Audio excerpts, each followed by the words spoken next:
Pinnelli brothers ని అక్రమంగా కేసులో ఇరికించారని మాజీ మంత్రి విడుదల రజని అన్నారు. సుప్రీంకోర్టు ఆదేశాలతో కోర్టులో లొంగిపోతుంటే జిల్లాలో రెడ్ అలర్ట్ ప్రకటించడం దారుణమన్నారు.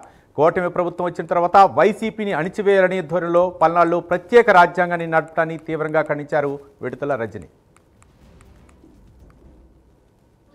ఉన్నటువంటి ఎస్పీ గారు ఆ స్పాట్కి వెళ్ళి అక్కడ వెరిఫై చేసి చంపిన వాళ్ళు చనిపోయిన వాళ్ళు ఇద్దరు కూడా టీడీపీ వారని చెప్పి, అలాగే వీరిద్దరూ కూడా వారి మధ్య ఉన్నటువంటి ఆధిపత్య పోరులో భాగంగానే అక్కడ ఈ హత్యలు జరిగాయని చెప్పి స్వయాన ఎస్పీ గారే ప్రకటన ఇవ్వడం మనం అందరం కూడా చూసాం. అయితే జరిగినటువంటి ఈ ఘటనకు పిన్నెల్లి బ్రదర్స్కి ఎటువంటి సంబంధం లేకపోయినా కూడా వాంటెడ్గా టార్గెట్ చేసి పిన్నెల్లి రామకృష్ణారెడ్డి గారిని వారిద్దరిని కూడా వాళ్ళ బ్రదర్ని కూడా ఇందులో ఇన్వాల్వ్ చేసి ఈ హత్యలో వాళ్ళను కూడా చేర్చి ఈ విధంగా మరి కూటమి ప్రభుత్వం వచ్చాక వాళ్ళని ఇబ్బంది పెట్టాలని నిశ్చయించుకొని మరి అడుగులు వేస్తున్నటువంటి విధానం మనం చూస్తూ ఉన్నాం. అయితే ఈ కేసు ఇలా ఉండగా మరి దీని గురించి సుప్రీంకోర్టులో ఈ ముందస్తుగా ఈ కేసుకి సంబంధించి వీళ్ళిద్దరికి బెయిల్ ఇవ్వడం జరిగింది. అక్కడ కూడా సుప్రీంకోర్టు ఏమని కామెంట్స్ చేసింది, అందరూ టీడీపీ వారే అని చెప్పి సుప్రీంకోర్టు కూడా కామెంట్ చేసింది. సాక్షులు కావచ్చు అందరూ టీడీపీ వాళ్ళే ఎక్సెప్ట్ పిన్నెల్లి బ్రదర్స్.